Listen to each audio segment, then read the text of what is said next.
Lagi-lagi sholawat, lagi-lagi keistimewaan dari baca sholawat, lagi-lagi keagungan, lagi-lagi kehebatan dari baca sholawat. Ini terjadi pada diri saya 10 tahun yang lalu.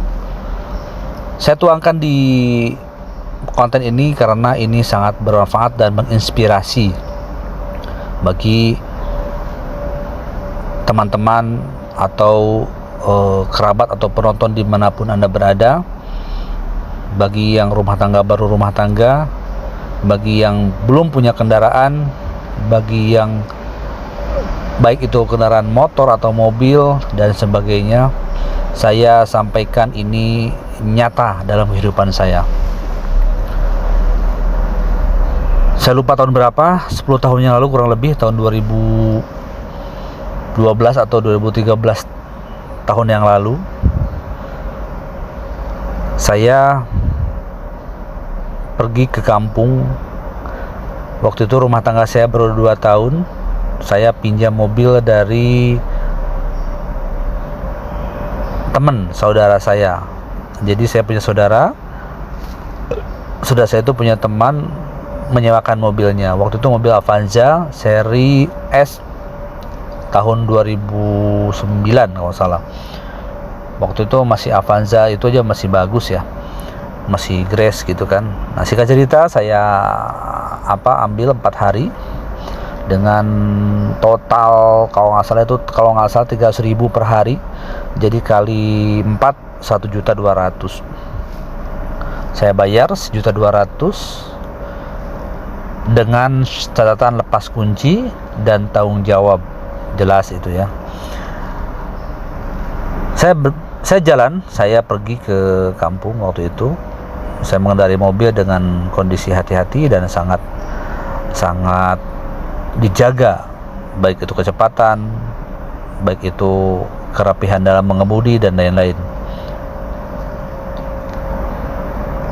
Tiba ke kampung, sudah sampai ke kampung. Ternyata di kampung itu, persis depan rumah itu ada perbaikan jalan. Jalannya itu memang rusak ya, jadi terdapat gundukan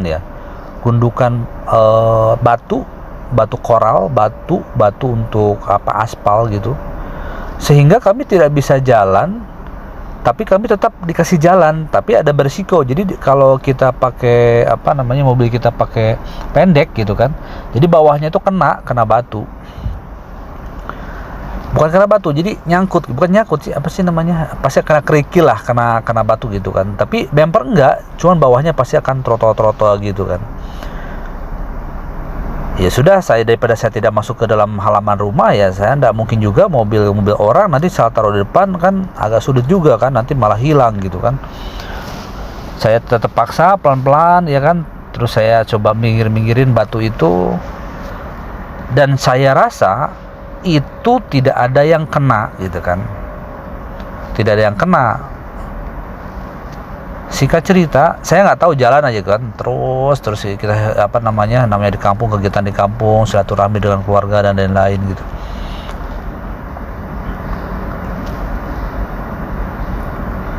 Tiba saatnya posisi saya udah ambil kesimpulan ya, maksudnya saya ambil cepatnya saja. Saya posisi pulang, kalau nggak salah itu hari Minggu pulang ke Jakarta. Saya cek juga mobil sambil cuci pelan-pelan saya cek. Saya takut ada yang lecet, lupa nabrak kena ranting namanya di kampung kan, atau kena pohon gitu. Saya cek aman, mulus, nggak ada masalah, dan memang saya tidak ada nabrak, tidak merasa nyenggol, tidak merasa ada sehelai daun pun gitu kan nyangkut atau ngebaret di mobil itu. Saya pulang ke Jakarta waktu itu pagi hari sekitar jam 8 menuju Jakarta. Perjalanan kurang lebih dari kampung saya ke Jakarta itu kurang lebih 7 jam waktu tempuh dengan kecepatan 100 rata-rata. Ditambah berhenti istirahat kurang lebih 2 jam, ya total 8 jam juga sih sampai ke Jakarta gitu. Alhamdulillah selamat sampai tujuan. Sampai di Jakarta saya selamat, alhamdulillah. Saya naruh saya naruh keluarga, naruh oleh-oleh lah, kan pasti suka bawa oleh-oleh gitu kan. Saya taruh dulu di rumah ya kan. Lalu saya malam-malam itu juga, sore itu juga saya mengantarkan mobil itu ke saudara saya. Saudara saya, kebetulan saudara saya juga baik ya, ngebantu saya gitu. Nah, saya naruh ke saudara mungkin mengembalikan ke yang punya itu. Ternyata yang punya itu ngecek. Saya kan nggak tahu, saya udah pulang, saya udah kembali ke rumah. Ternyata yang saudara itu ngecek mobil sampai detail. Mungkin saya kan nggak paham, dia pakai SIM kamera, pakai apa, saya nggak paham. Yang penting saya tidak pernah nyenggol, tidak disenggol, tidak kena ranting, tidak kena apapun. Dan batu pun saya cek, logika saya tuh nggak ada. Kalau ada pun saya akan infokan. Nah, singkat cerita, ada ditemukanlah beberapa titik benjolan di bawah bumper. Bayangkan dong, di bawah bumper loh. Kan saya nggak tahu ya, apakah itu terjadinya kapan, atau mungkin saya lagi ngebut, atau mungkin jauh, mungkin aja sebelumnya. Kalau saya suuzon mungkin aja sebelumnya pernah kenanan dan saya nggak merasa itu kan gitu kan. Karena logika saya kan objektif lah ya, maksud saya penilaiannya harus objektif ya kan. Di bawah kan saya nggak paham, dan di mana bawahnya juga nggak tahu. Singkat cerita, saya dikomplain bahwa harus tanggung jawab. Paginya saya kerja, saya langsung izin, saya langsung ambil alih, saya ke lokasi tempat mobil itu saya sewa, saya ambil sama om saya, sama saudara saya itu, saya bawa ke tempat reparasi atau perbaikan atau apa, cat oven apalah gitu kan, ada di Senen itu. Waktu itu Senen juga masih banyak, sekarang udah mulai takut mereka kan sama Satpol PP, jadi mereka di dalam. Dulu banyak banget tuh pinggir jalan itu. Saya ambil tuh, saya bawa ke sana, saya cek, ini kenapa ya bang? Oh ini pak agak lama nih, mungkin tahun atau 5 bulan yang lalu ini kenanya, kan kelihatan di kentobannya gitu kan. Kalau cuman baru sehari 2 hari kelihatan juga bang. Oh ya sudah, beresin aja deh, kira-kira bisa berapa ya kan. Nah, singkat cerita, habislah kurang lebih 300.000 ya zaman dulu ya, mungkin sekarang lebih. Dulu zaman 300.000 aja lumayan pusing ya, uang naik pulang kampung kan duitnya habis ya. Terus bayar rumah, bayar kontrakan juga, bayar mobil juga gitu kan, habislah uang itu sebetulnya. Tapi saya tetap usaha tanggung jawab kan. Itu saya ambil nilai, kita apapun yang terjadi, bawa kendaraan orang lain apapun tetap tanggung jawab. Itu satu nilai, clue nilai juga ya. Oke, jangan lupa bagi Anda yang suka dengan video ini atau merasa bermanfaat, silahkan untuk subscribe ya, like dan subscribe, kalau bisa share ya. Ini pengalaman pribadi dari Hasyat dari Sholawat. Saya nangis setelah itu, menangis karena saya mencari uang 350.000 aja susah sekali waktu itu. Saya nangis, ya Allah, saya bilang, ini mobil saya tidak tahu, tapi ini saya tanggung jawab, terakhir saya pakai. Mudah-mudahan ikhlas barokah. Mudah-mudahan bisa diganti dengan mobil yang bagus lagi, yang terbaru, dan saya bisa punya mobil, saya tidak usah nyewa. Nah, ini yang saya sampaikan, bahwa banyak sekali pengalaman-pengalaman yang disampaikan di tutorial atau di YouTube itu betul, dan itu saya alami sendiri. Setelah saya mulangin mobil, mengembalikan mobil ke yang bersangkutan, ke simpunya itu, saya sampaikan, Bapak mohon maaf, terima kasih banyak, mohon maaf mungkin saya nggak tahu ini kalau ada benjolan atau apa, ada hentakan atau ada batu kena bumper bawah. Yang saya cek memang bumper kanan kiri depan belakang, jadi saya itu aman. Jadi saya alhamdulillah saya kembalikan dengan kondisi aman dan tidak terlapor, dan tidak melapor ada suatu kejadian atau masalah. Ternyata memang dari batu itu ya, saya nggak tahu, mungkin aja dari batu dekat rumah itu kan yang lagi benerin jalan atau apa. Walaupun kata orang bengkel sih memang bukan, ini udah agak lama, tapi oke lah, easy going lah, itu udah selesai lah. Jadi saya udah ikhlas, saya ikhlas itu, mudah-mudahan ikhlas sih bilang. Mudah-mudahan saya punya mobil. Setelah itu saya pulang ke kantor, kembali ke kantor jam 1, jam 2, setengah 2 siang. Saya merenung, tidak bekerja waktu itu. Saya sholat asyar, kemudian saya jam 5 bergegas pulang. Di sepanjang jalan saya naik motor, saya baca sholawat. Ya Allah, mulai hari ini sampai ke depan saya akan baca sholawat minimal 3.000 ya Allah. Ya Allah, mudah-mudahan dalam waktu dekat saya punya mobil, itu kehendak Allah, dengan ridho Allah, dengan izin Allah. Saya dawamkan, saya konsistenkan selama 10 hari saya baca sholawat 3.000 kali dalam sehari. Ya memang tidak terus full sih, jadi kadang kan udah dapat 200, ada kerjaan berhenti, mulai lagi.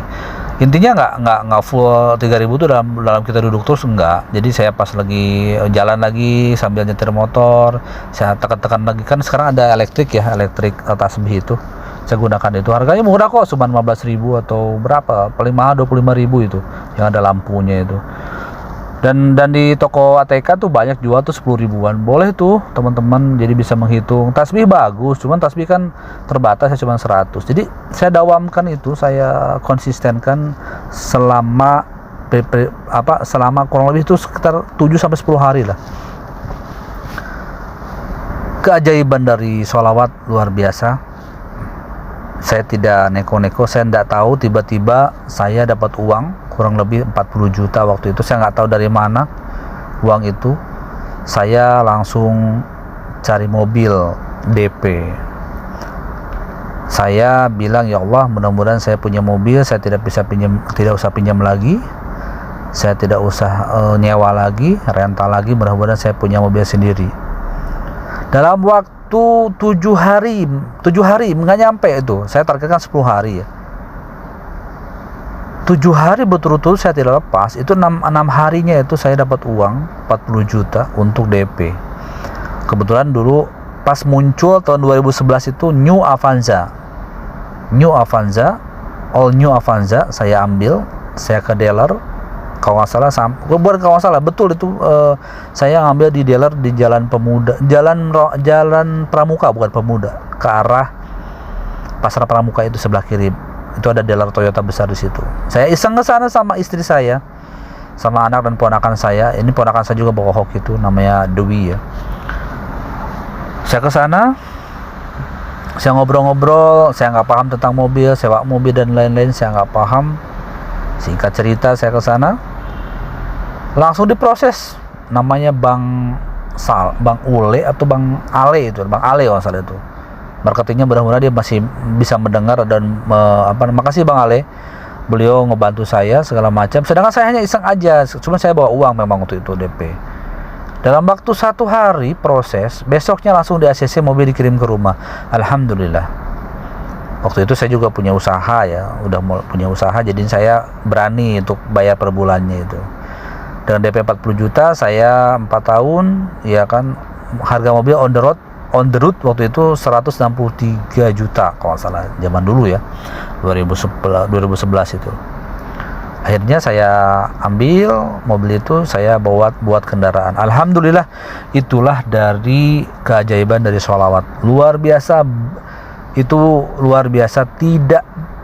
Tidak usah tidak percaya, sangat harus percaya. Itu yang saya alami. Saya minta mobil sama Allah, ya Allah, saya ingin punya mobil sendiri ya Allah, saya ingin punya mobil sendiri ya Allah. Saya ikhlaskan, saya dawamkan baca sholawat ini. Akhirnya terjadi dan punya mobil. Ya dengan kehendak Allah tentunya ya, walaupun itu cicilan nggak masalah. Toh uang 40 juta kan kita juga nggak tahu, tiba-tiba dapat uang. Nggak tahu uang itu dari mana gitu. Allah yang ngasih. Saya tidak pinjam 40 juta tuh. Tiba-tiba aja. Itu udah keajaiban sholawat tadi. Dan akhirnya saya punya kendaraan, saya pulang kampung, saya sujud syukur, saya nyampaikan ke orang tua saya kalau saya udah punya mobil sendiri. Alhamdulillah. Baik, Sobat Reginza, ini pengalaman pribadi saya. Jadi jangan lepas dari sholawat, dawamkan, konsistenkan, ikhlaskan. Saya yakin bahagia dan keberuntungan akan ada di tangan Anda. Terima kasih. Bagi yang non muslim atau selain agama kami, izinkan menyesuaikan. Saya pikir baik ini semuanya buat semua manusia di muka bumi ini. Mudah-mudahan bermanfaat. Mohon maaf jika salah kata, salah ucap, tapi inilah nyata yang saya sampaikan. Terima kasih banyak atas tontonannya, atas mendengarkan cerita saya. Semoga Anda diberikan kesehatan, panjang umur, rezeki yang berlimpah, anak-anak Anda anak yang solehah dan soleh, dan kelak membahagiakan Anda semua. Salam sehat, salam Regenja. Assalamualaikum warahmatullahi wabarakatuh. Om Santi Santi Santi Santi Om. Namo Buddhaya, salam kebajikan. Selesai.